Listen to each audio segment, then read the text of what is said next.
Hello, and welcome to the Inside EVs podcast for July the 9th, 2021. This is episode number 66. Our top stories today: Stellantis EV Day 2021. Electric Dodge muscle car and Ram pickups are coming. Rimac and Bugatti join forces to form a new company. I'm Dominic Yoni, Inside EVs forum moderator and Inside EVs editor. Joining us today is the Honorable Mr. Tom Malogny, Inside EVs editor and host of the YouTube channel State of Charge with Tom Malogny. We also have the magnificent Martin Lee from the EV News Daily podcast, available on all your usual podcast platforms. And we'll be joined shortly by Mr. Christopher Bruce from Motor One, who also runs his own podcast there with another Christopher. And there you are, sir. So good morning. Welcome, everybody. Chris, you've never been on our podcast before, but you're on the Motor One podcast with the other Chris. Want to give us a couple intro about it? Sure. We call ourselves Rambling About Cars, and that's what we do. It's myself and Chris Smith, who is one of the other news writers at Motor One. And our show is similar to yours, but just a little bit different. We tend to put our shows into two segments. So we'll do a news segment at the beginning, talking about whatever news is going on that week. And then we do a second segment that's just kind of free talk, where we pick just a general topic that's automotive related and talk about it. So we've talked about flying cars, like you see there. We talked about things to do in the summer, like drive-ins and car shows, just anything like that. And when does it go live, your show? So usually it's live at 9:30 a.m. on Fridays. Oh, that sounds familiar. Hang on a minute. Where did that idea come from? Yeah, he's Tom. You invited him on. He's our competitor. Right. Get him the hell out of here. They record it live, so they have a much cleaner, broadcast, because we can't edit out all our goofs and my mumblings and ramblings. But so you have your own YouTube channel now too, as well, right? We do. Motor One Podcast is our YouTube channel. Awesome. So let's kick this show off talking about what's been charging in our driveways. Actually, Kyle's not with us this morning. Unfortunately, I was hoping to hear about the Karma GS6L, but and Martin, I don't believe you've done anything this week with your Kona that new. No, not at all. But I've been making some videos for another channel that we support here at Inside EVs for one of our colleagues. They do point of view videos. So it was the first time I've done one of those. So I had the GoPro strapped to my head, driving around talking about the car. And I must admit, when people see it, you do get a double take, because people are like, what's he got on his head? But it seems to be a popular subgenre of YouTube, where this point of view stuff, where people literally just put it's got like an elastic band around your bonds, and like the GoPro's literally there, sort of between your eyes. And so, I drove around and talked about the car and all the various functions and things that I love about it. But with the window down, people are looking in going, that guy's talking to himself, and he's got a weird thing on his head. So, but no, it was good fun to do that, and always good fun to talk about. The Kona should be here for another couple of weeks, and then I'm not sure, but maybe ID3 will be turning up for a couple of months to do a long-term test on that. So, really looking forward to that. Yeah. We can't get the ID3 here, so we haven't spoken about it that much. Tom, you don't have any, you have something coming soon, right? Yeah, so I don't have anything currently, but a friend of mine got just this week a all-wheel drive standard range Mustang Mach-E. So I was able to drive that around a bit, and that's a EPA range rated at 211 miles. We weren't seeing near to 200 miles on the range estimator, which was a little surprising for me. I thought it would be, at 200 or better, but, we're driving it hard, so I guess that's to be expected. I am going to grab that car within the next couple of days and do our 70 mile an hour highway range test with it. We haven't done that. We've done the Mach-E with the rear wheel drive extended range pack and the all wheel drive extended range pack, but we haven't done one yet with the standard range pack. So that should be up on the Inside EVs probably this week at some point. And then I'm also on next week's podcast, I'll be able to talk about, I'm getting a Jeep 4xe on Thursday of next week. So I'm going on pretty good road trips with it. Be taking it off road for a bit also. So that'll probably be 2 weeks later. We'll get some videos, but I'll be able to chat about that on next week's podcast. Yeah, I'm looking forward to hearing how that works, because in that one, they've put the electric motor between the engine and the transmission. So you still use the gearbox, which will be a different sensation. I mean, there's no rules that EVs don't have gears. So I'm really curious to see how you make of that. That comes in a manual, Chris? I think you can only get it in automatic. I would think it's only automatic, yeah. Yeah, So, I don't think there's a manual. Okay. but that'll be interesting to see how it copes with having it. Was it a 7-speed auto box on the 4xe or something? So be interesting to see what driving it in electric only mode, and also the usual electric only tests, like how fast can you go? You know, what happens if you floor it? Does it kick the engine in? Right. Can you tow? So it'd be interesting if they have a tow bar on it. So, Chris, do you have anything electric this week? No, no, sorry. No, nothing electric in my garage. I've got a 2005 Mini Cooper that I've had since new. I got it Halloween of 2005. Wow. And I've got a 2012 Subaru Outback. That's my wife's main car. So nothing electric. Our Inside EVs forum actually has a pretty large Mini Cooper SE community. Oh, cool. There. So if you're ever interested in they seem to love their cars. It's not like a long range electric vehicle, but you know they're pretty enthusiastic about them in there. So that's something if you want to check that out. Yeah, I'd be curious to kind of find out about that. Yeah. You know, at some point that Mini is going to become a classic. You know, if you keep it much longer, and it's going to need an electric conversion. Right? Does anyone offer that yet? I don't. I mean, there's lots of alternatives already because you can get it in. Well, yeah, you can get it, the new one in electric, and if you could find, like Tom had one of the original electric Minis in the electric that program. You know, what was it AC called, Propulsion made the powertrain for it. I don't think they're still in business. They might be under a different name. They're out in California. Maybe some of our one of our followers here can comment about that. But AC Propulsion is the company that BMW reached out to for the powertrain and the electronics for the original conversion, and that thing was a blast. I see. I didn't realize that wasn't an in-house thing by BMW. I didn't realize that was all third-party kind of parts. Sort of. All third-party parts, and I mean, I know the whole backstory on that. It would take a while to talk about, but basically, BMW showed up at AC Propulsion's doors and were like, "We need an electric car in 9 months. Can you do it?" And they were like, "Yeah, we can do it." And they're like, "Okay, you've got the contract. We need 600 of them." And it like just it was this tiny little company in California. You know, I've heard from people that were there how insane it was to get this whole thing put together, and they did, and they worked kind of well. If you had a Mini E, you had a relationship with your local tow truck driver. But they were a lot of fun. Am I remembering this right? Around the same period, there was an Electric One series as well that they kind of did that with, or am I making that up? Yeah. So, BMW, to bring electrification to the public, they did it in a 3-step process. Number one was Mini E. It was this like just a learning process of, people's habits, charging needs, things like that. And that gave them 2 years to make in-house a 1 Series all-electric vehicle. That was the successor to the Mini E. It was called the Active E. And I actually had the first one of those in BMW history. I'm the first customer to take possession of an all-electric BMW because I got the first Active E, and that was the first electric car that they sold or leased to customers. So that was like the follow-up to the Mini E, and then that had all the i3 components in it, and it was like we were beta testers for the i3 powertrain, and then 2.5 years later, the i3 launched. Hey, Dom, I found this 13-year-old article from Autoblog. Does it look familiar? Who would write this, I wonder?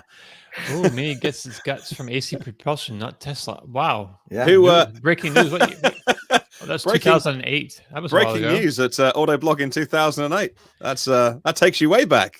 It does. Yeah. That's cool. So Dom and I worked at Autoblog together. We intersected there. So yeah. Right. Wow. We were cool. on Campfire, I think we used back then.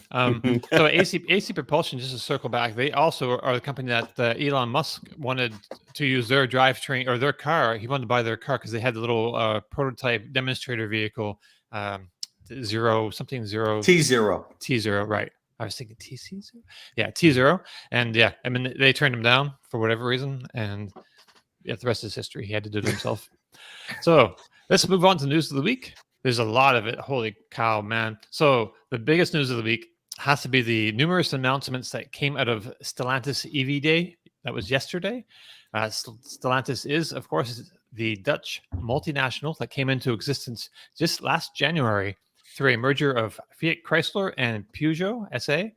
And they own 14 brands, including Chrysler, Dodge, Ram, Jeep, Fiat, Alfa Romeo, Peugeot, Maserati, Opel, and a few others. It's the fourth largest auto group. So there has been some amount of electrification in some of its brands, but now they're saying it's adopting a deeply vertically integrated strategy that increases activity against the previous business model. So it increases electrification activity compared to the previous model.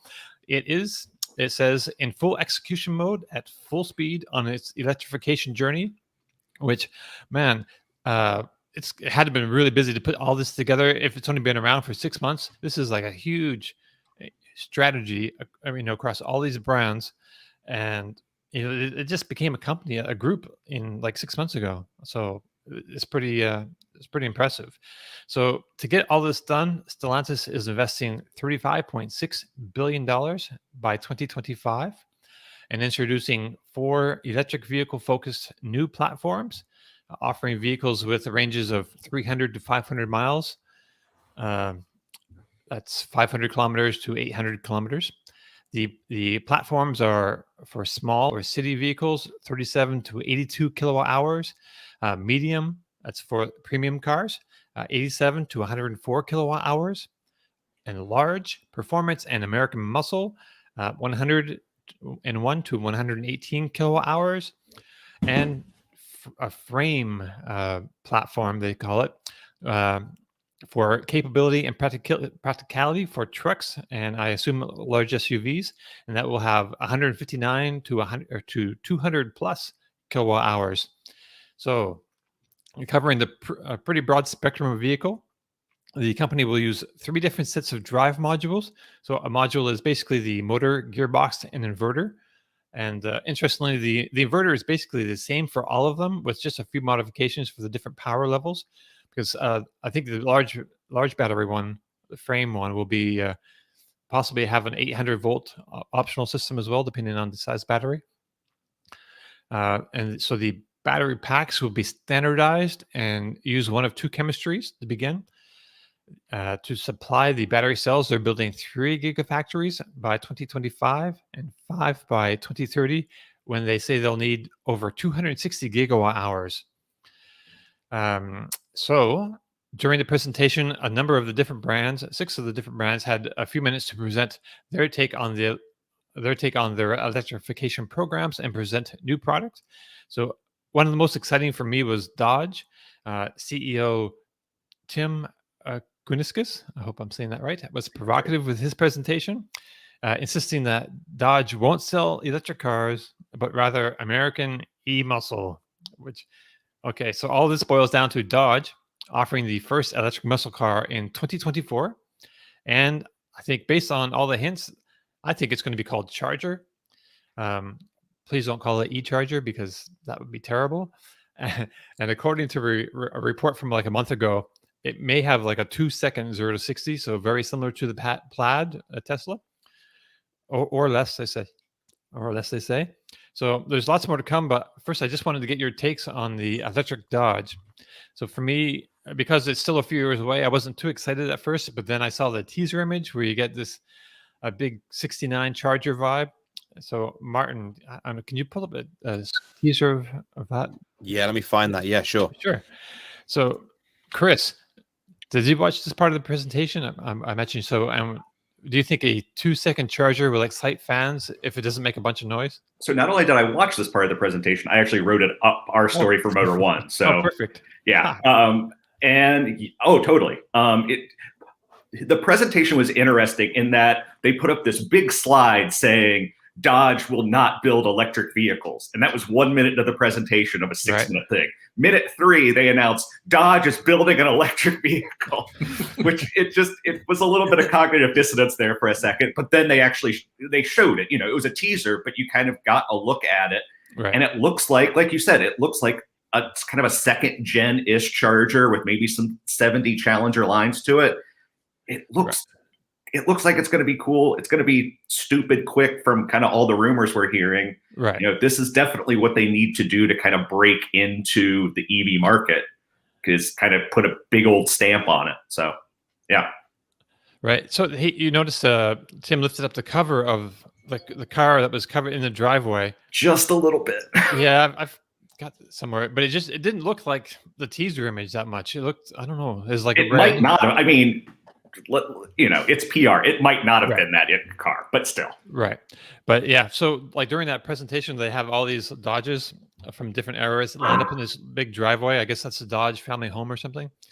And you notice they did spend a little extra time like looking at the 69 Charger they had there in black. And it's just like one, kind of looking at it a little bit longer than any of the other vehicles there. So I really think this is going to be a Charger, and if we get that's the front end, but this front end looks like Challenger to me. But that's actually the rear, because you can tell on the front end, okay. I forget, someone told me what that emblem is called. On the front, it's blue, and on the back, it's red. Fratzog, yes. I remember I saw this symbol, and I'm like, I flashed back to I was like a kid in the 70s, and my dad had a fleet of taxis, mostly Plymouths, but we also had some Dodges, and I would change tires a lot for him. And I just remember we had little wheel caps, and that was on the wheel caps of so when I saw that, it was it really triggered me. But yeah, Mark, if you could go through, there's some images where it's blue and you can kind of see the front end. There you go. So there's the front. Okay. It's got some, and they do say that's like a concept vehicle you can see kind of back there in the screen. It's got quite a bit of contours to the hood there. It's kind of interesting.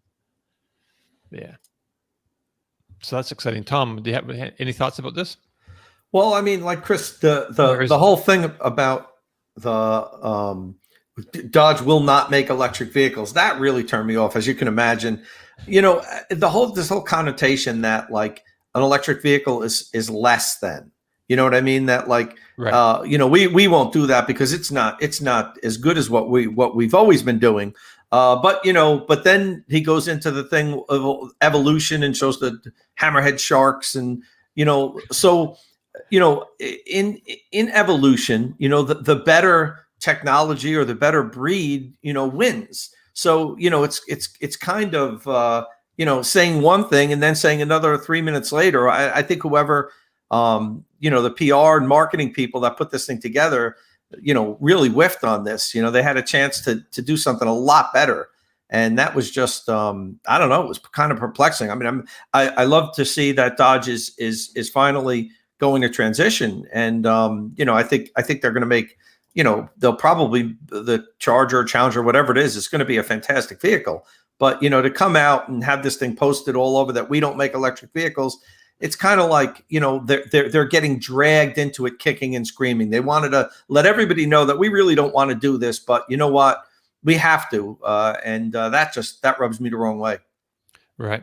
Well, so that hammerhead shark thing, what was that? The hammerhead is like the pinnacle of the food chain or something. I'm like, isn't it like a great white? Sure. Why a hammerhead? So I was thinking maybe they're going to call it hammerhead, but that's like a weird name for a car. So yeah, that part was like kind of. The one thing about that, though, it's the one good chance to see the profile, so you can actually see the roof line. That's the one good thing about that image. But yeah. Right. So it's got like a fastback kind of look to it. It's more Challenger than Charger, like classic in my opinion. But yeah, we'll see. Okay. Right. So let's move on a little bit then, I guess. And that last screen there, the world's first full electric battery electric muscle car. Right. So the Mustang's not a muscle car? No, that's a crossover. Okay. I think the Mustang, I would say the Mach-E. I wouldn't, maybe the GT. Yeah. You can make an argument the GT performance. I don't know, but it's like a crossover. It's not like like a car shape. It's more, it's a first battery muscle crossover. I don't know. What do you think, Bruce or Chris? No, Bruce is fine. That's what everyone calls me anyway. So one quick thing before we move on, the one image where it's doing a burnout is the one image that kind of gives us a hint about what's going to happen there. Because if you notice, the smoke is coming from both the front and the rear wheels. Oh, yeah. So which kind of tells us this is going to be an all-wheel drive vehicle, which, is not necessarily a muscle car thing, but if you want to get to 0 to 60 in 2 seconds, I think you're going to have to. You're going to need all the wheels pulling. Sure. Well, you're going to need them not to be spinning like that, though. They might have a smoke show mode, But it is about drama, and I sympathize for those that love drama. So one of the motorsports I love watching is rallycross.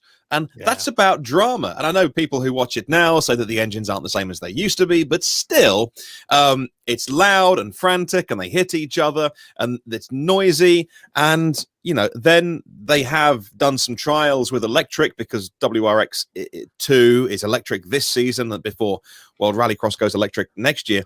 And I will be the first to admit it has less drama. The racing is still as good. And actually, when they've got to change the way they cover it, because if they do more of the inside camera shots, you can see how the drivers are just, struggling as much as always, and the cars are going so fast. But the coverage has relied so much on noise, and it's like they need to change the way they do that. And I understand that if you like, American muscle cars, there is an adjustment process, and I'm very sympathetic to that, because so much of the drama is caught up in that, that sense that goes in either side of our head. So I do understand where they're coming from. I think they've misread the room, and I think they've got it wrong with that slide saying we won't sell electric cars, because I think it shows a misunderstanding of the EV market, because they could have played to their strengths. But I think they're not addressing the EV market. They're addressing their traditional customer base.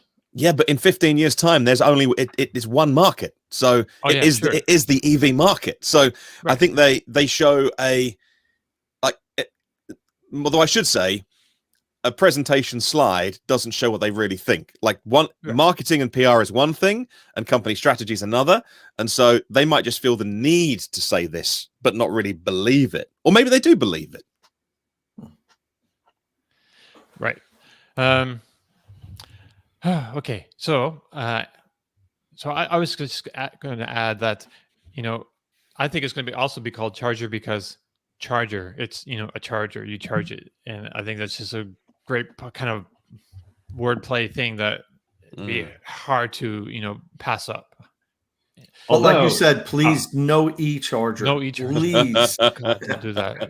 So my co-host Chris Smith and I have been saying Ford needs to revive Thunderbird for the same reason. It has electric in the name. Make a Thunderbird, and they haven't done it. So never overestimate the power of people within corporations. All right. Yeah. Thunderbird. That is a great name. I saw one the other day from the 60s. It's like a little bit odd proportions. Actually, it had a really low belt line, like a high roof. I liked parts of it, but anyway, moving on. So let's stick with the another U.S. Stellantis brand.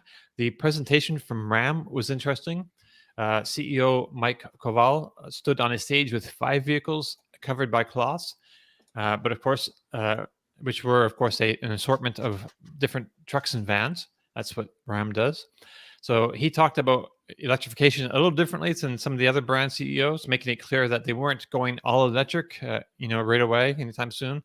So I think we will see. I think we will see among its product mix a number of plug-in hybrids, which they characterize as having all the driving characteristics of BEVs with real-world range and flexibility. And they have an interesting acronym for, I didn't write it down, but it's bizarre. Anyway, we're used to, plug-in hybrid electric vehicle, PHEV, and they have something completely different. So we will see some all electrics from Ram, including a pickup truck, actually maybe 2 pickup trucks in 2024. But one in 2024 for sure. They say this truck will surpass its competitors, but I don't know if I'm convinced. There's not a lot of ton to go on, of course, just judging from the teaser image. Martin, can you throw that up on the screen? The Ram large size pickup truck. The large one, is that the first image that we had? I shared it with you in Oh, I'm sorry. earlier. Was it that one? Yes, there's another one though. I don't know if you have it also. That one. There we go. It's like the full vehicle. Yeah, that's kind of right.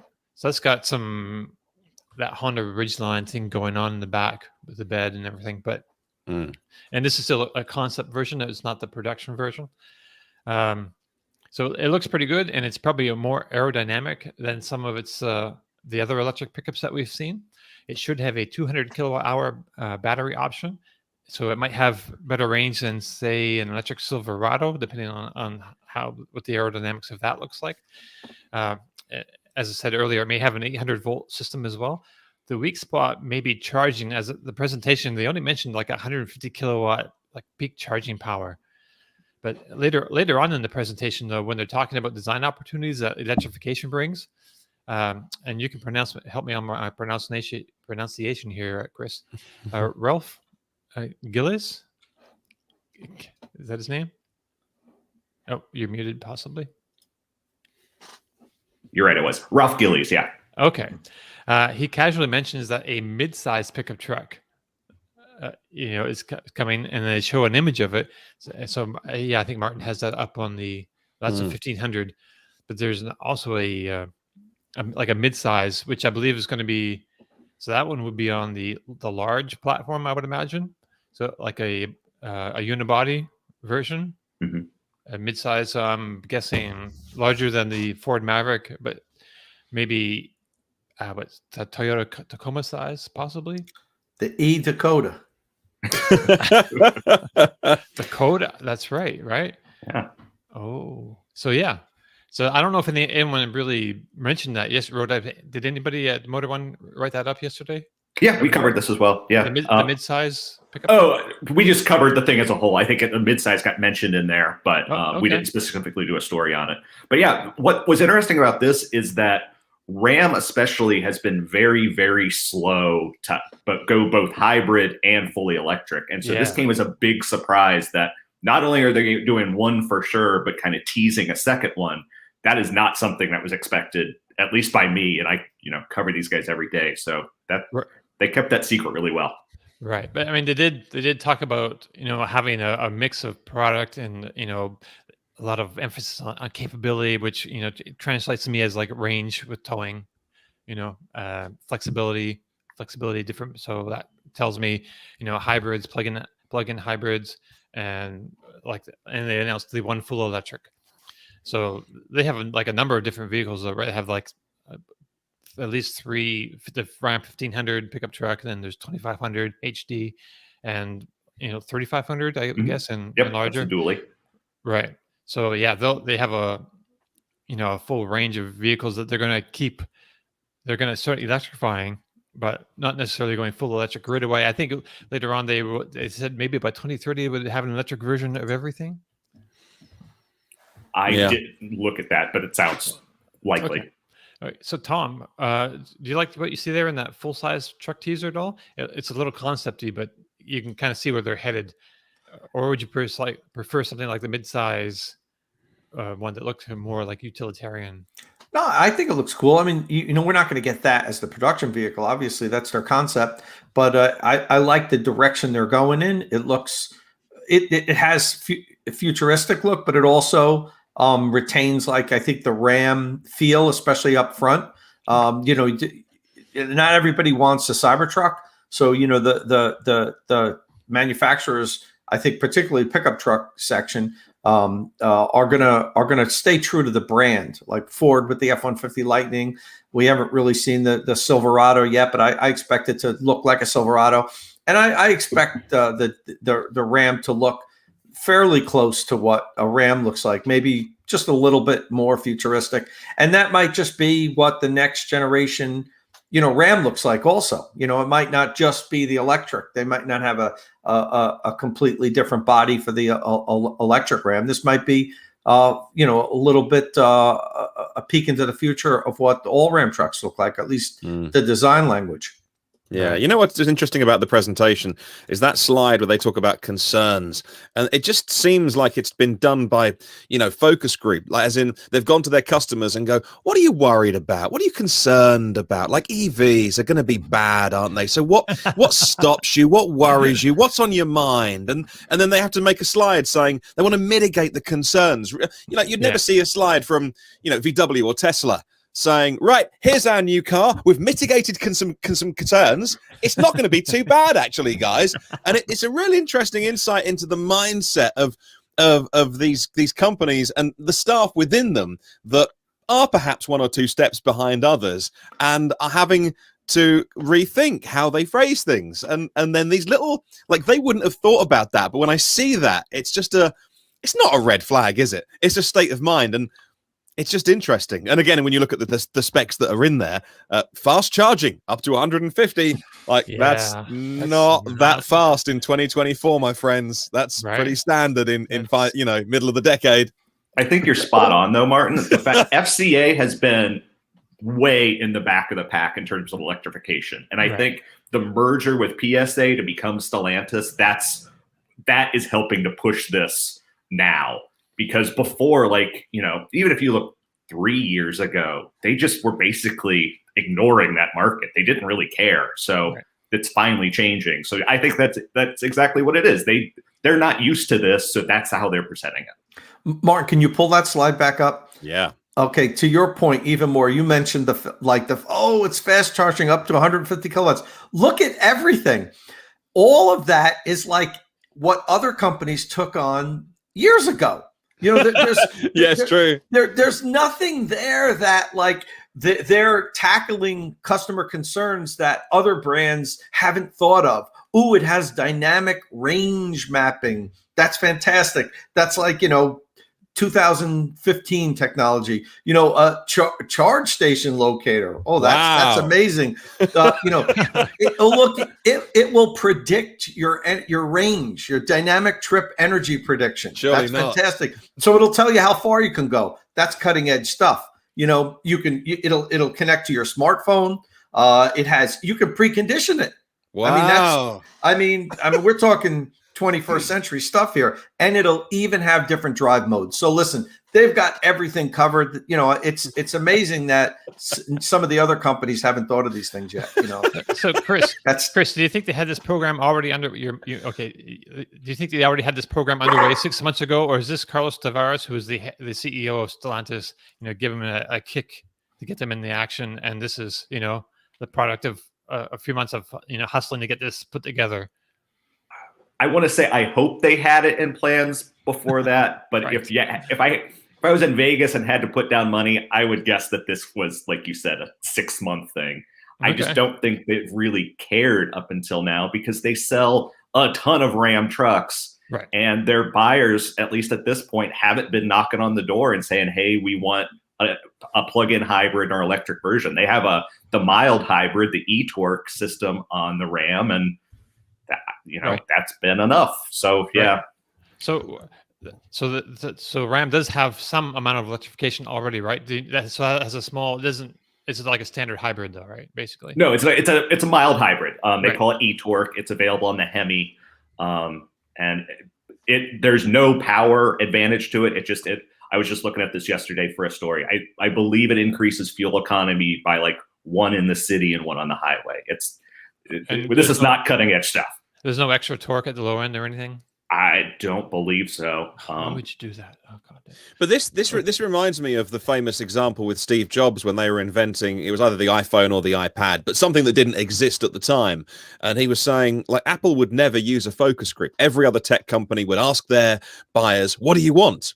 And he says, when you're inventing the future, the answer will be a slightly better version of what we've got at the moment, rather than let's invent something that doesn't exist yet because people can't stretch that far in their minds. And this is probably quite similar. Their buyers, they're making a ton of money selling combustion cars.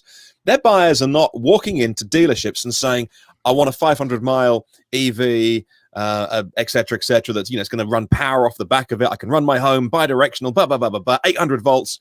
They're saying, "I want to buy another combustion truck." So it's really understandable. They're just not innovating. They're just going to do the bare minimum that they've got to do. And that is that, if you ask your audience what you want, you're only going to find out what they want. You can't innovate that way. Yeah.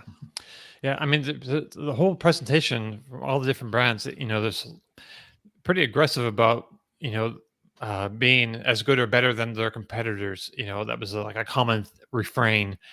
But 150 kilowatt hours peak charging, it's not. Oh, come on. Anyway. I agree with you there, Don. But as we've said a million times here, it's all about the charging curve. Sure. If you plug it in and it jumps up to 150 kilowatts and it pulls that till 80%, you know what? That'd be fine. It'd be better than if it charged at 250 kilowatts for 5 minutes and then ramped down to 110. So sure. we have to look at the whole package. Yeah, I would like to see it a little higher, but if that's like the Audi e-tron, you plug it in, it's 150, and it's just like the whole way. You know what? That would be fine, I think. But we have to look at the curve. I have no confidence that anybody at Ram knows anything about charging curves. Yeah, not yet. Anyway, they're hiring that guy now. We should send them this video. We should send. All right. So let's stop picking on Ram for a bit because they're trying. So you got to pick on Jeep that bit now, right? Well, I mean they're doing something too. They didn't wait, for Stellantis to pick them up to get their 4xe program underway, and so they've got things on the go, and it's not necessarily Jeep is not necessarily the most when you think about electrification, you don't Jeep is not the first kind of brand that would come to mind, I don't think. But anyway, so all right, of course in the US is the Jeep brand. It's already started electrification with its Wrangler 4xe and is bringing its plug-in hybrid tech to other models, starting with the Wagoneer 4xe and the Grand Cherokee 4xe, which they just showed for the first time yesterday. It's actually the first time we've seen the 2-row Grand Cherokee officially anywhere. Because the Grand Cherokee L, which is the 3-row model, that's already debuted, but this is going to be in the 2-row, and it was actually the very first time we've seen that model. Okay, we haven't even seen the gas version of that all either, right? No, this was the debut. It looks like the 3-row, except it's a little shorter. It's not a groundbreaking thing, but still. Well, the L has a lot more bling on the front of it, didn't it?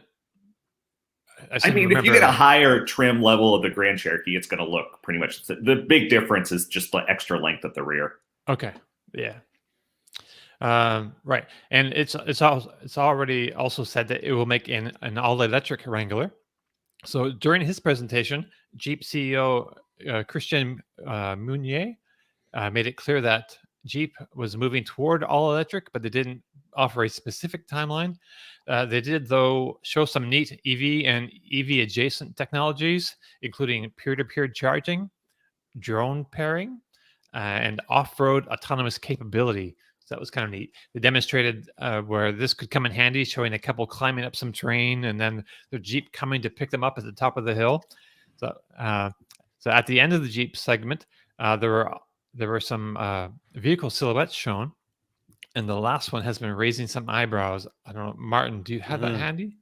Yeah, it'll be the last slide there. Oh, the one thing is they did say that there will be a 4xe model of every segment by 2025. So yeah, right. But I'm looking at this. So it appears to be a small SUV with lots and lots of ground clearance.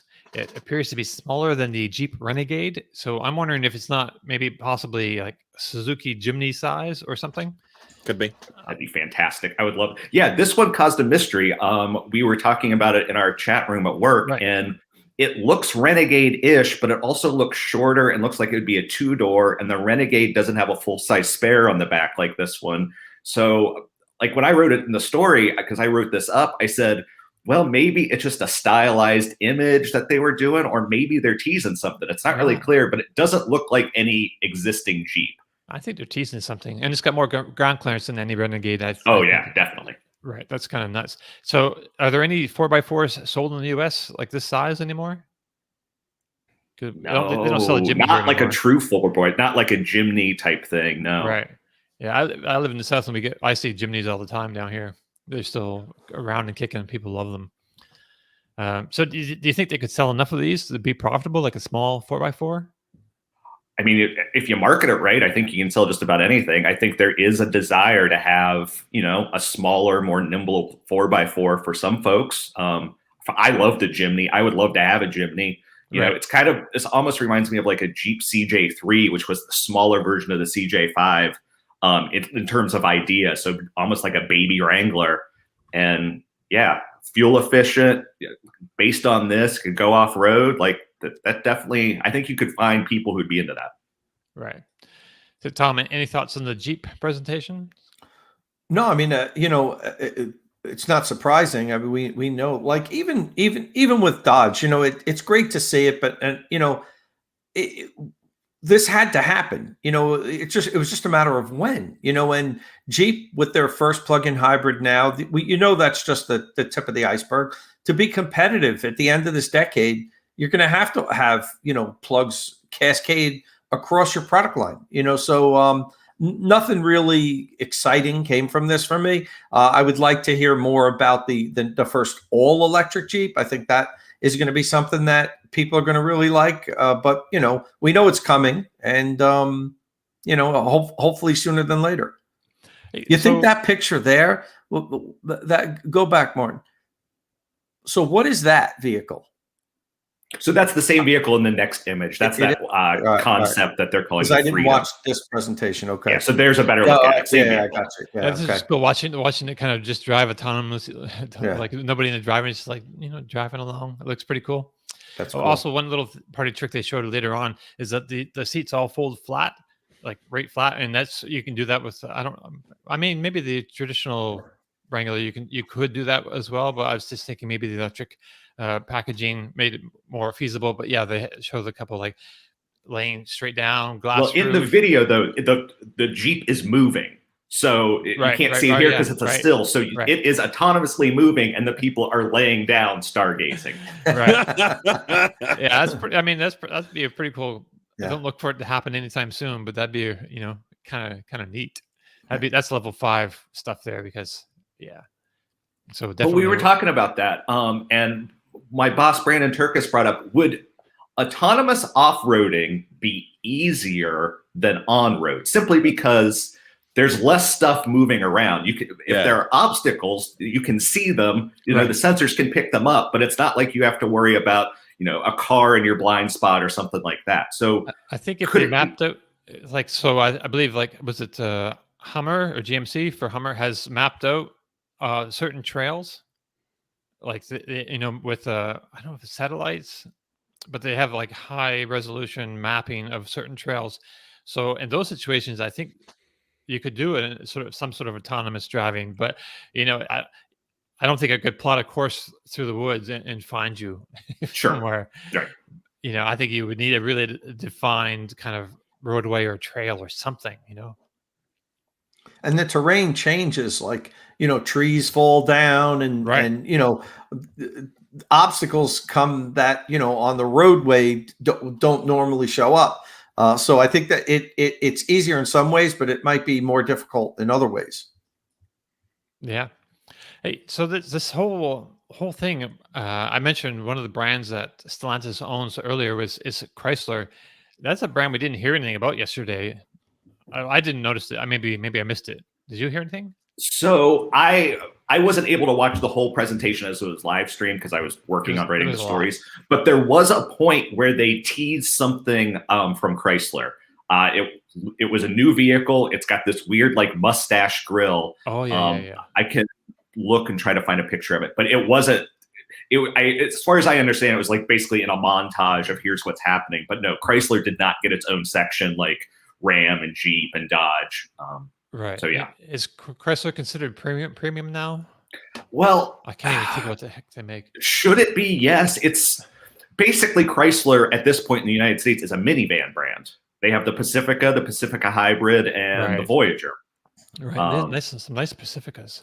Oh yeah, my parents have a Pacifica. It's a very nice minivan, but like if you look in the 60s or the 50s or whatever, Chrysler was on par with Cadillac and Lincoln, whereas now they just make minivans. Well, they still have the 300, right?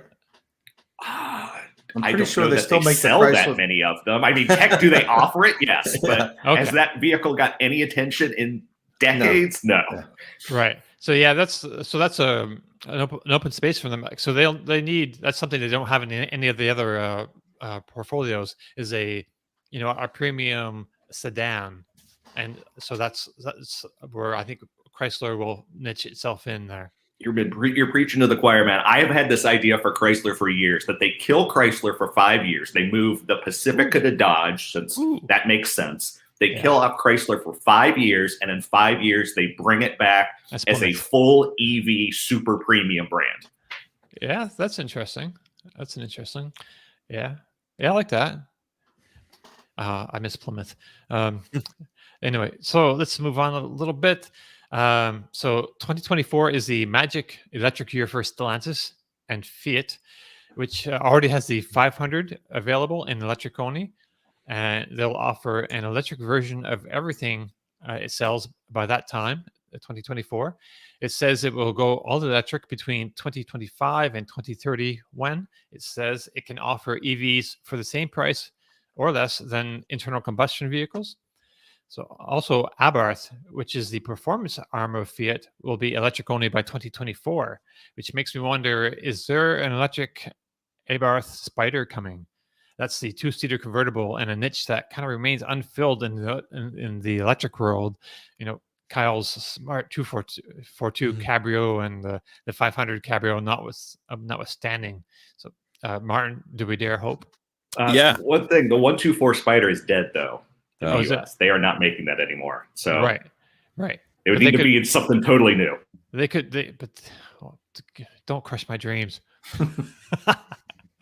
I want an electric convertible coupe. I like top down, nice touring car. But they could bring it back, right? I mean, Abarth has to do something. I mean, Abarth is not going away, so I'm not. How would you envision their role?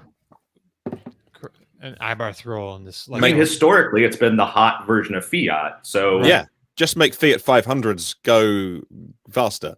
Yeah. So, but they have to have more than one car. Right now, they only have two cars, right? The 124 and the 500. Well, no, the 124 is dead, at least in the United States. So basically, that means they'll be making the Fiat 500 a bit quicker, which is okay. It's fine. Yeah, but it seems like not very much for like a whole brand, and they mentioned Abarth like more than they mentioned Chrysler yesterday. It's a bit weird, yeah. So yeah, I don't know, Tom, what do you think? Well, the mentioning the Abarth, I think, was to elicit, the excitement, because that's the performance brand, and I think that they were trying to talk about how exciting this electric future is. So I think that's why they brought that up more than maybe they normally would, and it makes sense because the whole I guess temperature of this was, they were, to me at least, it seemed like they were trying to convince people that don't worry, everything's going to be okay in this giant switch over to electrification. It's still going to be fun. It's still going to be exciting. And I think that's probably why they kept mentioning that. Yeah. They didn't mention Alfa Romeo much yesterday either, if at all. But no, not at all. It didn't get Alfa Romeo and Maserati did not get any mention. Right. Yeah, they're probably, I mean, they'll have to depend on one of the four platforms or several of the three platforms, because they're not doing body on frame trucks at either of those brands. So yeah. So Opel and Vauxhall, they did mention Opel, electric by 2028, and the Manta E, which is an Opel little sporty coupe thing, coming back and by 2025, and also going to electric in China. So sending the Opel brand to China. So this is something, Martin, that we don't get here. We don't get Opels or Vauxhalls. That's the same thing, basically, right? Yeah, I mean, we call it Vauxhall because of heritage reasons, and in Europe it's Opel, but it's exactly the same. Okay. So what do you think? Did you see that Manta E? Yeah, and again, that is doing a little bit like Renault are doing with the Renault 4 and the Renault 5. Okay. And I think there's mileage for all OEMs to do this, and that is in order to go forward and elicit some emotion with electric vehicles in a certain segment of their buyership that have no feeling about EVs, is to tap into those models of the past and bring them up to date, give them the same name, give them similar styling. So it's a really smart thing to do. Right. I saw that. I don't know if you saw that Manta E, Chris, but it's like small, like a small coupe. The CEO was standing beside it, and he was like, it looked tiny. Yeah, so my coworker Adrian, he was kind of upset with it because in Europe the Manto is always like their kind of sporty coupe, in the Opel, and this is more of a crossover. So he was kind of upset that they were changing. I didn't get any crossover vibes from that. I don't know. Do we have a picture? I'll find one. Yeah. Hey, can I interject real quick? I found that shot of the Chrysler, and I'll share screen, and you guys can see our one little view of whatever Chrysler's doing. What, we can share screens too, not just Yeah. There you go. Absolutely. I need to figure out how this internet works. Hopefully it comes up. Oh, yeah, there we there go. we go. Ah, Yeah. nice. That's all we know. Okay. So that's got some 200 vibes to it a bit. Well, I don't know what they're thinking. I just like it has that mustache in the middle that is kind of jaunty. Right. Some vertical turn signal things they could do. Yeah, LED lights. Yeah. Yeah. Closed grill. Okay. Right on. All right. So before we move on, I'd like to mention that charging infrastructure is also part of this whole Stellantis plan. And I think that wasn't really mentioned at all yesterday. I didn't see that in the news anywhere. But they say starting in Southern Europe, they will have the largest fast charge network integrated with solar power and energy storage that will also operate as a virtual power plant worldwide, providing grid services. It will eventually be expanded to North America and South America, which is pretty cool because there's a whole continent that we never talk about with electrification, very much. We know there's little bits of it going on there. BYD sells buses in some markets, and I think they've sold a few vehicles in some smaller markets, but we don't really hear a lot about South America, so that was kind of great to hear. So in 2025, they plan on having 1,500 locations with around 5,000 fast chargers, growing by 2030 to 9,000 locations with 35,000 fast chargers. So that's substantial, I think. I don't know. It's going to be exciting to see how that unfolds. I'm a big fan of this approach with the solar energy on board and then also energy storage. And so it's good to see an automaker taking some initiative to make that happen. They're working with a partner on this, and I couldn't quite catch the name because that's not one I'm super familiar with. I need to do my homework. But yeah, so infrastructure is a big sort of problem. Like how do you make it? How do you get revenue from it? Because you're not going to make a lot of money from selling electricity, especially with demand charges, which is very expensive. We've spoken about that here before. I don't know if you're familiar with this aspect of charging, Chris, but so when you have a bunch of demand at once, you don't pay the power company the same rate anymore. They charge you like huge amounts extra. So charging can be really expensive. So in my mind, having on-site storage has been to me like how you get around that. Mm-hmm. So you can keep just a steady trickle of power coming from the utility, and your own renewable collection as well, hopefully. Mm-hmm. And then you can also use that, so you can you never have to worry about demand charges from the utility, and you also can charge at pretty good rates. If you have 1,000 kilowatt hours of storage on site. I wonder if we're getting a preview of that with the Jeep chargers that we saw just a second ago. If you notice, those have solar panels on the top. Right, and they do. I believe they do have some storage as well. But so they haven't mentioned using that as they call it grid services. So they use it to help stabilize the grid. But they talked about virtual power plants, which is something that I believe Tesla has different energy like battery pack, like huge mega scale megawatt scale battery packs, especially in Australia, and and they're very profitable actually. And they do that to help balance the grid and work as like a virtual power grid.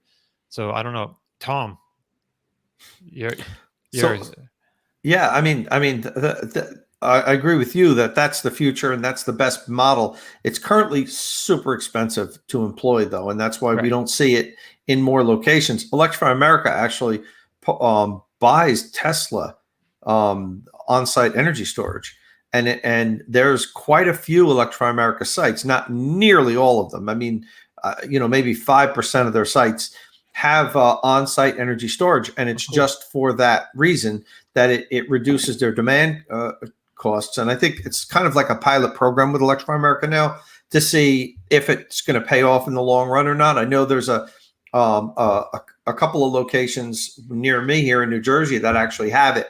I mean, I'd love to be able to get the data from Electrify America. They'd never share that with us on, the cost effectiveness of it. And, is it saving the money, or is it cheaper to just pay the demand charges, because these things are incredibly expensive? Do we know how many kilowatt hours they have? I have to check. I think it was right around. I mean, you said 1,000 kilowatt hours. I think it was around there. It might have been slightly less. But the next time I go to the Electrify America station in Fairfield has that, and I'll take a look at the boxes there and see, because it has it stamped on the outside how many kilowatt hours they hold, and then I'll know better. But I don't think they're so busy that 1,000 seems like plenty for now. The way. Right. Absolutely. Especially this location of Fairfield. Very rarely when I pull up is there ever another car there, and so and it's scalable. If the site increases usage, if they add chargers, the concrete pad's big enough to just plop a couple more of these giant power packs, power walls there, and power the station that way. So I mean, I think that's where we're going to be at some point. I just don't know about the cost effectiveness right now. And obviously, if you pair it with solar, it becomes that much better. So Carlito Brigante brings up free to move with NG. That's the partner that Stellantis is using for that charging network. Yeah, but in terms of generation, you need acres and acres. So within a couple of miles of your fast charging station, you need fields full of solar panels to generate enough electricity. The whole thing to be all renewable. So if you talk about, hey, we're going to generate our own, we're going to store it, we're going to serve it to cars, that's a good business. If you can, amortize that over 25 years and work out we're going to be making money, by the last year, then but you need a lot of production. I mean, a lot of solar, and you need to buy a lot of land, and it just it's all doable. I mean, but think about this for a second, Martin. So a lot of these charging stations, like Electrify America in America, they're in often like shopping plaza parking lots or Walmarts. So you could put solar canopies over those parking lots, and that should generate plenty. It would generate some, but the amount of solar needed by the time you start having cars at scale on 150 or 350 kilowatt chargers, the storage is huge, the generation is huge, and it can all be done. But it's so fascinating that OEMs, some math, but until now, their business has been, who will sell us this widget the cheapest, and we'll put it together. That's been their business model for decades. And now they're like, what? We've got to be an energy company now? Or somebody else will, and they'll eat your lunch. So I find it fascinating that they're having to think about these things. Yeah. But then Martin just 100% right as far as the size that you would need it. I have solar array on my roof. Okay. I have 40 panels. Okay. Mm-hmm. And it takes over the entire front half of my house. And at their peak output, it's putting out 8 kilowatts. So think about that. For one car to plug in and get, 150 kilowatts, I mean, you'd need what? Storage. 20 panels. Right. I mean, 20 times 40, you'd need 800 panels to be able to provide enough energy to charge one EV at its full rate.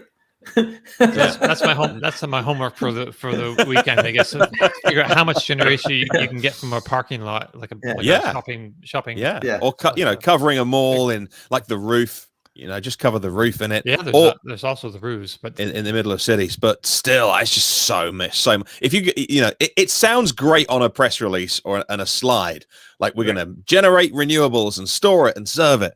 It's fabulously complicated, and big, national, often government-owned state energy companies have been thinking about this for a long time. So car companies are, welcome to give it a go, but it's a huge undertaking when they haven't made the actual cars yet, and they've got to do that too. Right on. But hey, I'm just not a downer. I'm not being a downer. I'm just saying you're being a downer, man. No, I'm not being a downer. It's hard. Yeah, it is. But anyway, I'm really excited to see Stellantis like taking this on, and to your point though. The solar energy collection doesn't have to be on site. They can have it over in whatever property fields or. Oh yeah, it can be miles away. Yeah, it doesn't have to be. It's offsetting usage here or there. It's it's all the same grid, man. And as we were talking in our chat yesterday about this, as much as we give them a hard time for being a little step behind, there is this story about the Ellesmere Port plant here. And that's going to be making the kind of commercial vehicles and the vans, and what have you. And that is an example of how these cars, okay, it's come from the Group PSA side of the business, are in the market already. So, there's a ton of these. As we say, there's the Peugeot e-Partner, the e-Berlingo, the Combo E. There was one that I sent you guys yesterday, a picture of the e-Crafter or something, like a 9-seat minivan, and and the same as the Peugeot E208, E2008, the DS. It's all got the same powertrain in it, which is really smart for them to do, and it's all 50 kilowatt motor, 100 kilowatt motor, 100 kilowatt fast charging, and 50 kilowatt hour battery. So it's okay. All reasonable, but they just keep putting that powertrain in a ton of vehicles that you don't get over there, and so we give them a hard time. But yeah, the Group PSA side of Stellantis has got cars on the market and is making them, and has been for a while. Yeah. All right, so let's move on. We're up to the hour already, and we haven't hit the last main story yet. So, all right. So one of my favorite people in the EV world has had a dramatic change in his professional life. A dozen years ago, he converted an old BMW to run on batteries, and now he is the new CEO of Bugatti. Like, think about that for a second. He was like a teenager, like a decade ago, basically, and now he's running, one of the most prestigious auto names ever. So Mate Rimac, and of Rimac's fame, has entered into a deal with Volkswagen Group that divides his company into two main entities under the umbrella of Rimac Group. There will exist Rimac technology that will continue working with assorted automakers, making electric drivetrain components and different things for them. And the group will also have a 55% ownership of a new company, Bugatti Rimac. So Rimac Group is controlled by Mate. We say Rimac. I'm trying to pronounce it with the Croatian pronunciation. Yeah, be Rimac. Yeah, with like a TZ kind of ending instead of a C, right? Yeah. Okay. So he keeps his 37% share in all of this, and Porsche is the next biggest stakeholder with 24%, followed by Hyundai with 12%, and then 37% is held by a number of smaller investors. I believe he might have some Arab Emirates money in there, and also Camel Group from China was an early investor. So there have been rumors for some time now, but I wasn't sure it would happen exactly because, Bugatti is not an electric vehicle maker, so why would Mate be interested in something like this? But having had a little chance to reflect, it's kind of making more sense now for me. Bugatti has had like the fastest cars in the world, and Rimac in just a few years has eclipsed them with a new technology that they don't have. So they couldn't beat Rimac. So of course, why not join them? Yeah, right? Yeah, and he's talked before about being having his eyes opened the first time he toured the Bugatti facility, in terms of he hadn't appreciated the level of so quality like That's that my can next go point. into a car. So, and he's either said it on the record, or he's mentioned it before. It was on one of those videos they made, every week, where he said the first time he toured, and he could have been touring it as part of this deal, but the first time he toured Bugatti, he was like, "Wow, I know nothing. I thought I knew it all. I know nothing about high end, real high end. How you do it." So that's what I was Sorry. going to say. No, it's fine. It's great. You kind of make my point. So for Rimac Park, Mate is like a huge fan of making the very best quality, anything he can, even the parts that no one will ever see. Have their aesthetics considered. But despite his best efforts, I don't think he can really beat Bugatti in this quality luxury finish arena. So why not join them? So. Okay, maybe there's more to it than all that, but if we can talk to him into coming on the podcast, we'll ask him. So Mate, if you just happen to be watching, you're welcome to come on and tell us about this situation here. So Bugatti and Rimac will continue as separate brands with their own separate production sites and distribution channels, etc. And Rimac Technology is also spending $236 million to build a new campus to hold this fast-growing company. So, Chris, what do you think about this move?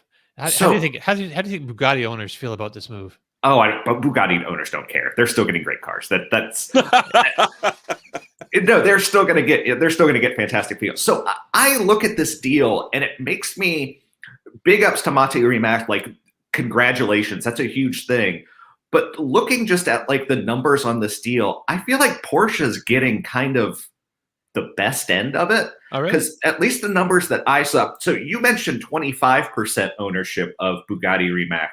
The number we had on it'd be so Porsche's 24% of Rimac's right. Group, okay. Rimac's group, right? But so yes, Porsche is 24% of Rimac, but the new Bugatti Rimac, Porsche owns 45% of that. Yeah. Right. So Porsche basically just got to own half of Bugatti and kind of take it away from Volkswagen Group. In an right. I mean, but it's way. kind of already sort of there. So it's like, I'm not sure how that works within a group exactly, because it sounded like Volkswagen Group just like gave it to Porsche. Right. Yeah. But now, Porsche gets to run the show there and they get to benefit from Rimac. Like, I feel like secretly Porsche is getting like all of the benefits and none of the downsides of this deal. And maybe I'm just looking at it in an odd way, but. Right. I mean, I don't know if Porsche is getting any of like Bugatti. I mean, they'll have ownership, but will they take? I don't think they'll, because Porsche does its own quality and things. I think they have that under sure, control. but just like all of the investment in engineering and development and tech and future technology. I'm not saying Porsche is going to use Bugatti engines or pieces, but they can kind of siphon off what gets invested into that super, super high end. And Porsche is obviously high end in and of itself, but far more affordable than a $2 million Bugatti. It's, a $100,000 911 or $150,000 911. Yeah. But they can get some of that tech and also benefit from Rimac, and get all of, I feel like Porsche is getting all the good sides of this deal. Yeah, but certainly they will. And when I first saw it, I'm like, well, this is all, Rimac's side, because they're going to move the outfit to Croatia with their new campus is going to be in Croatia. He's the CEO. Before the merger, he owned 30 something, like mid 30%. Because obviously Porsche bought in, Hyundai and Kia bought in, and he had investors, but he still owned. He wasn't majority shareholder. I don't believe it was in the 30s. So he's still got a very sizable, whatever 30-something% of the 55% is. He owns a reasonable percent now, personally, of Bugatti Rimac as a company. So I saw this. I'm like, well, it's all in his favor. Then I slept on it. I thought, well, no, it's all in Porsche's favor because it's almost 50%. And they get access to all of this. They get basically half of this fantastic company. So I think everyone's been a bit of a winner out of it, actually. Yeah, but of course, it does mean that he has to then, make some oily bits for the next few years. They did say, no, we'll carry on selling our combustion cars at Bugatti, which he's going to have to preside over. So, I mean, Mate's not like an electric purist so much. I mean, no, he's not like some green crusader. It's fine. He'll do a great job. I mean, he's all about it, but he also, he likes older, combustion vehicles, and so But it is funny to see like this, champion of like the top EV technology with the Rimac Navara, is now making cars that have V16s. That is a little weird. I think, yeah. But for how long, Dom? V16? That's Or the V- question. For a period of time until For how long? Yeah. How long until Right. Bugatti is converted over to all electric? Right. So now they make what the Duval is. That's the main Bugatti vehicle. Is like $25 million or something. Yeah, I don't even know what they sell because it's pointless. They're 10 million, 25 million. It's like why would I even bother learning about those? So It's got the big 16 on the front of the grill. I don't know, Chris. You know about Bugattis, right? I think I always pronounce You it have one in your Chiron or garage. Chiron. I'm not sure. Yeah. It's still the Oh, main the model. Chiron. Yeah, the Chiron. Chiron. But then they do endless variations on that. There's the Right. Cento Dieci, the 100-year-old for Bugatti. Like they basically, and they've done this with the Veyron, they make one model and then iterate on it and do special editions or special color things or put a different body on it with like the long tail to get more speed. Like it's all like this basic format, and then they kind of iterate on it from there to sell them. I feel like too. You know what they have Bugatti and Rimac have in common. The guys from what's the British TV show Top Gear? Mhm. yes, Are both have a. I feel like Bugatti really had a huge resurgence when they appeared on Top Gear and Clarkson drove it for like whatever until it ran out of gas in a very short period of time. I think that really put Bugatti back on the international stage. Like it, was because of I don't know what it was doing before then. I don't know. and also if I can be boring about it, Sure. there's no point VW owning Bugatti. Like in an electric world, what are they like? You could argue what were they doing owning it in the first place?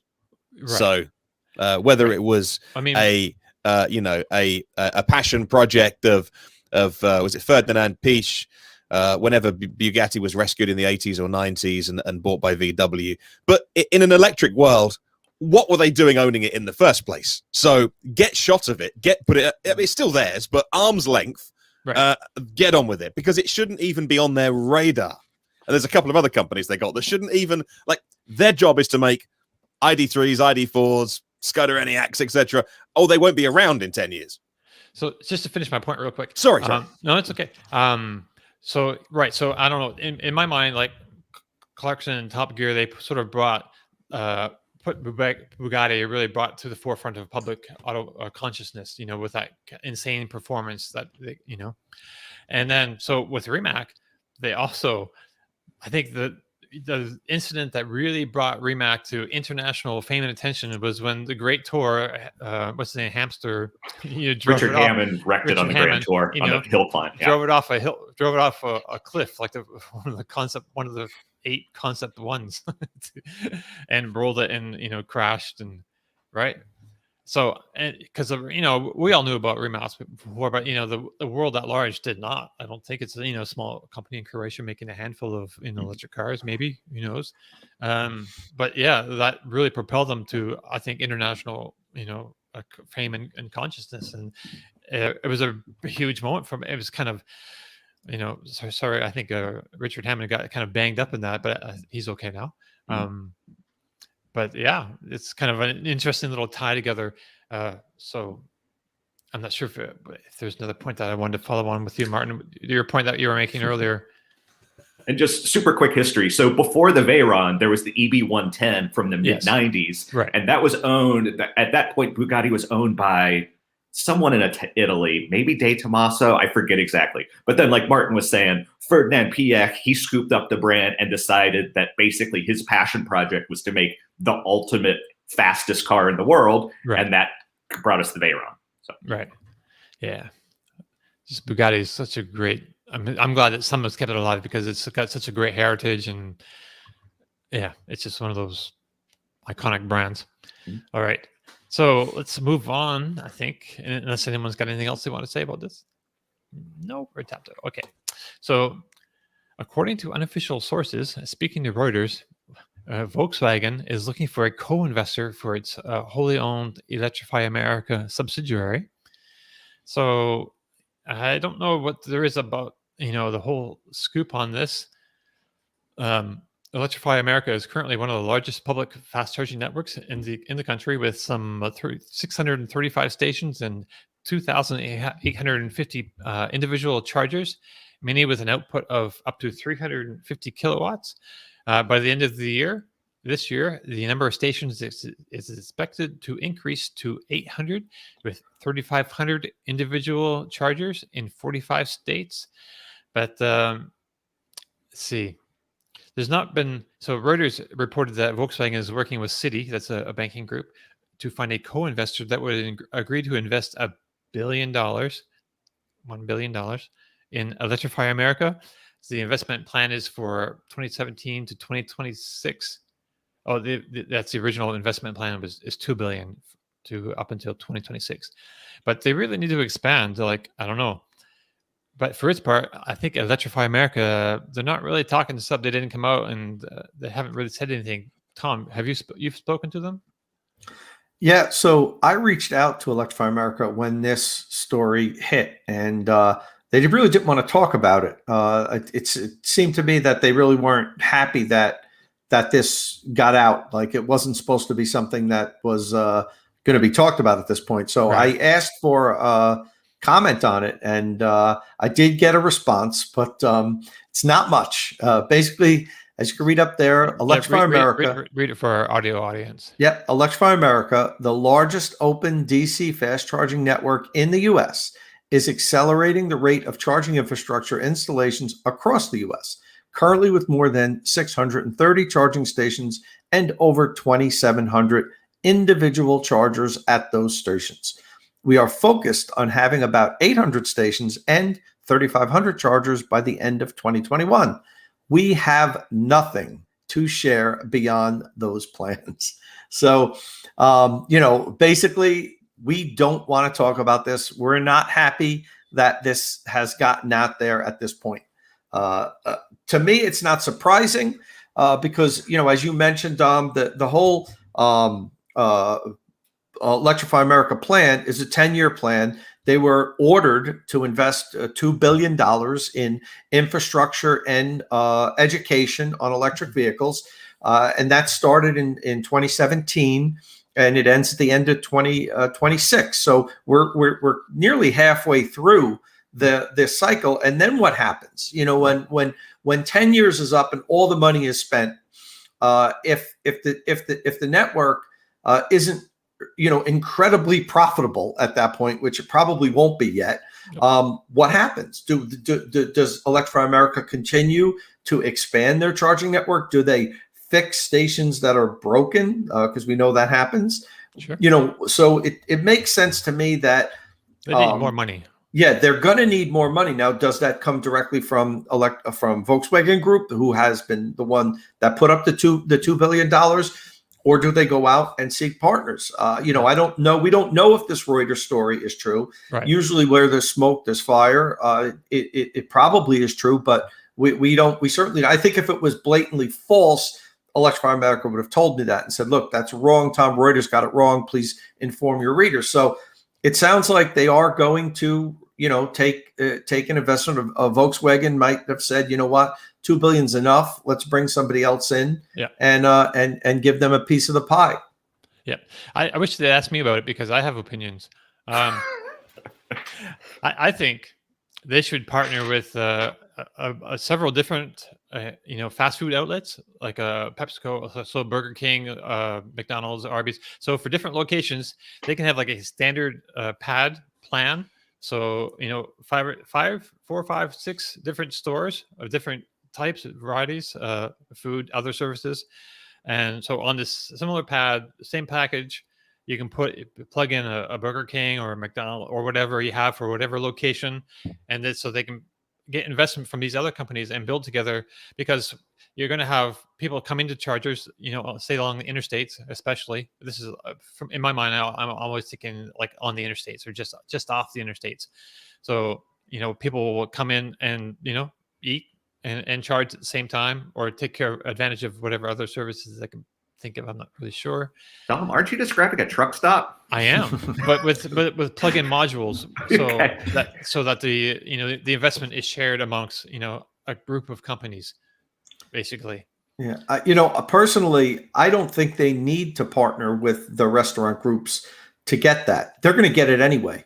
Because if you're Arby's, if you're McDonald's, if you're Burger King, whatever, you're going to need charging on your site because the other guy's going to have it. So you have to do it. So I don't think they need. I don't think that's something that Electrify America needs to partner with. I think that they would just rather just get a ton of cash from somebody because they're going to say, look, we know what we're doing. We're doing this for 10 years at this point. We just want $1 billion so we can continue doing what we're doing because we're not yet at the point where we're making money. And by 2026, when the funds run out, when that 10-year plan, the 4 cycles has been completed, they will not be profitable at that point. Electrify America will not be making money on their network yet. I think it's going to take to the end of this decade before the network's actually profitable, and that's factoring in the things that we talked about earlier: demand, charges, figuring out if they're going to have on-site storage. Maybe that's the next step. Maybe they need tons of money for investment to put on-site energy storage on all of their locations. There are 800 locations. Think about how much money. $1 billion isn't going to cut it. So there's plenty of room for investors here. It makes sense, and I'm certainly in support of this because if they're not properly funded, the networks isn't going to be expanded. They're not going to be responsive with fixing the equipment. And it's going to be a big mess. And that's a question that I asked when this whole thing started. I was critical of Electrify America at the very beginning. I wrote a few articles on it about without a plan for moving on after this. What's going to happen? We had just come off the Ecotality Blink debacle, where we gave a ton of money to them to put out this public charging, and it wasn't a cohesive network. The equipment was garbage. It kept breaking down. Everybody's the phrase was "don't blink" back then because don't use blink stations. Right. That now and I was really concerned that this was going to happen with Electrify America, that the stations weren't going to work. They weren't going to be responsive in fixing them. They weren't going to install them in areas where people wanted them.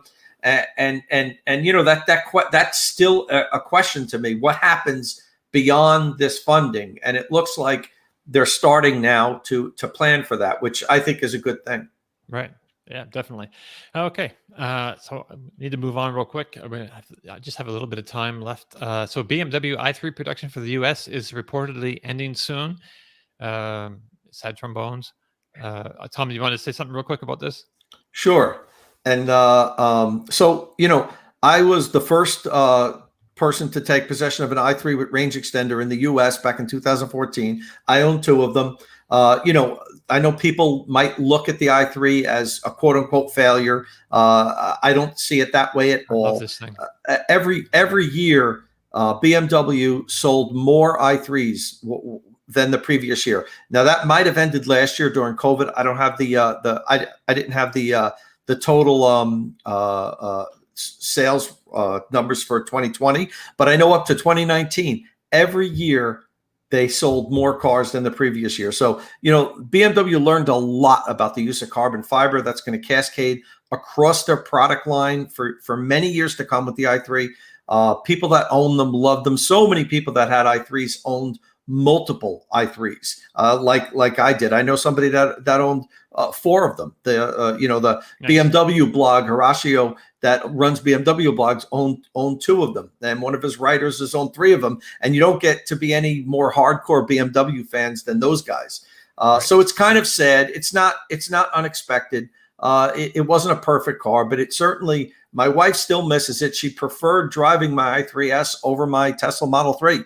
The driving dynamics of it, the outward vision, it was so easy to dart around traffic in New York City.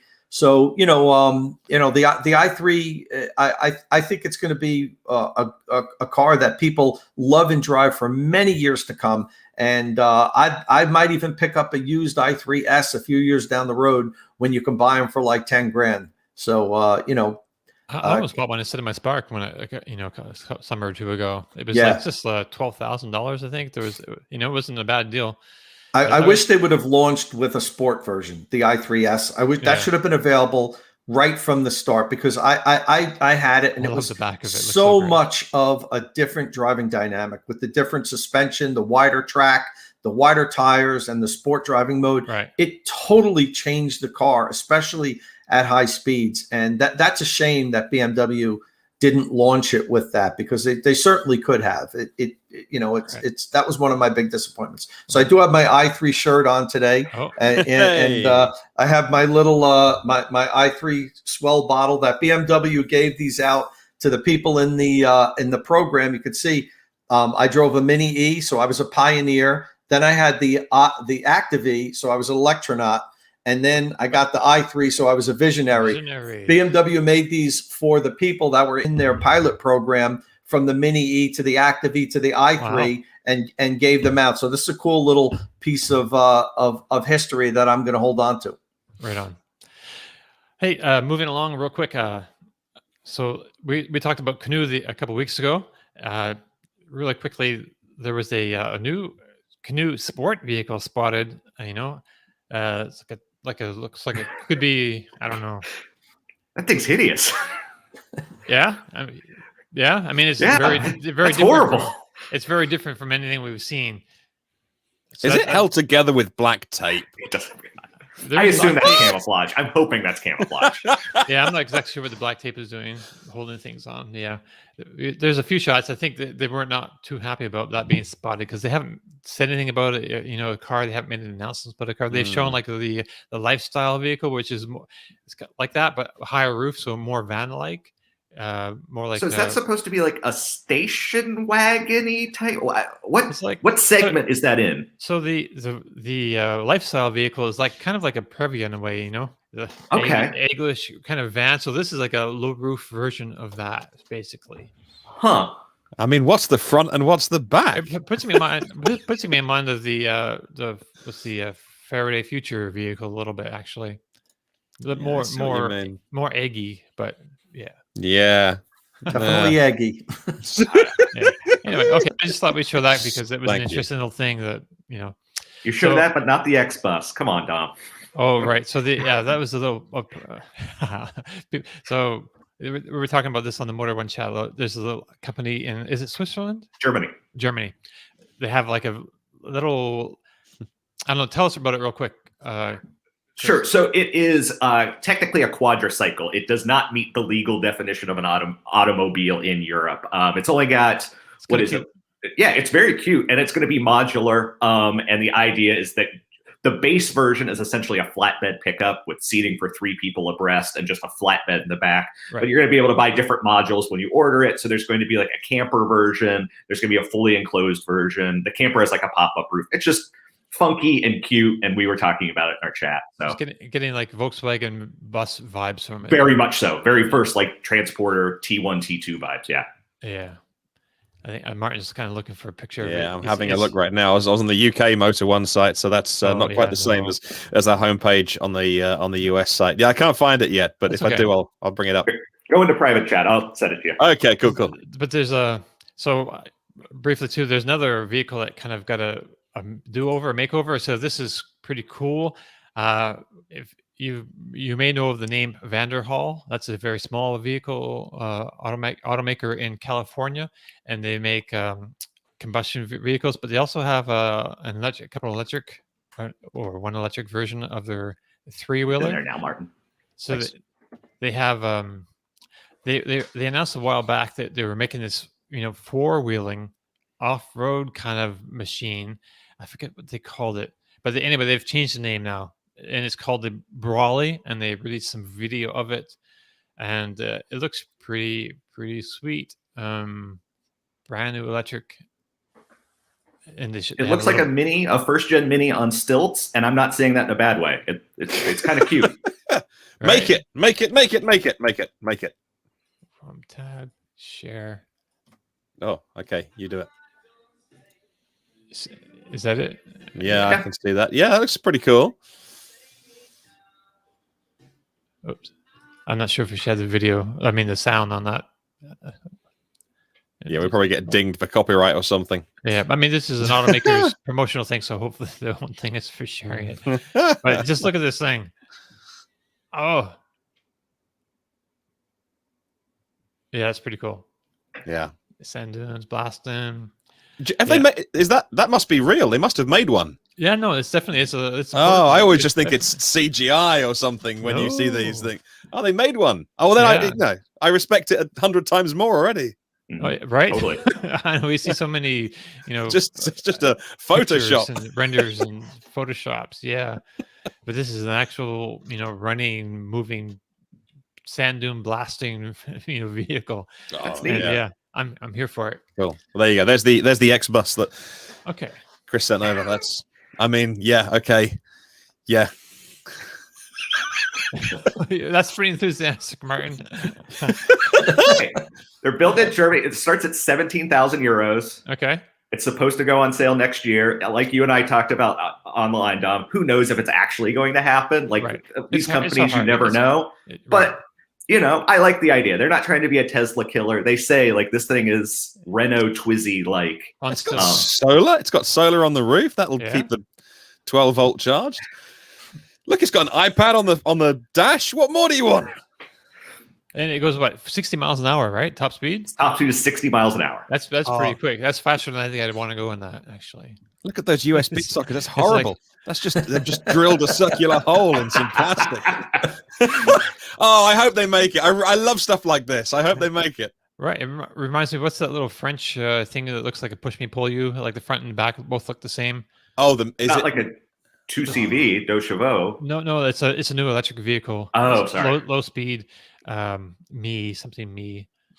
Yeah, it might be. The MII. It looks like one of those crazy Chinese electric vehicles that you can buy for $5,000 online. Alibaba or something. And look at the gear selector on the steering wheel. Look at that. Yeah. Just jab the button. I love it.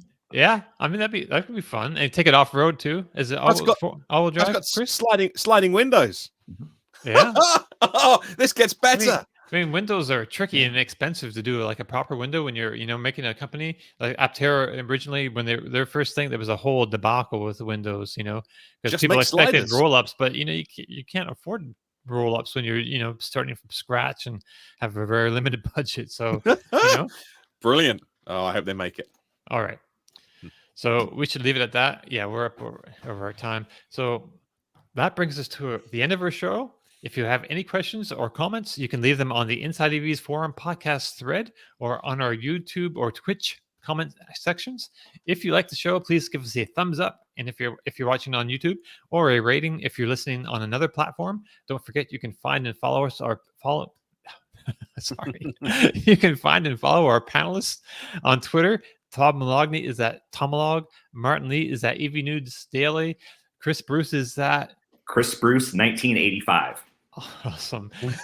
And just super quick self-promotion for anyone listening here. So the new Motor One podcast episode that's available now, the second half of that, we talk with Motor One Global Managing Editor John Neff. He is a Tesla Model 3 owner and has been for the last 2 or 3 years. And he got a $113,000 Cadillac Escalade press car and drove it over 1,000 miles on a road trip. And so he compares his experiences with the Cadillac Super Cruise system with his experiences with autopilot. So I think your guys might actually find that interesting. Right. God, I'm glad you went that way, Bruce. I'm glad you. I was thinking you were going to say he compares the driving experience of the Cadillac Escalade to his Model 3.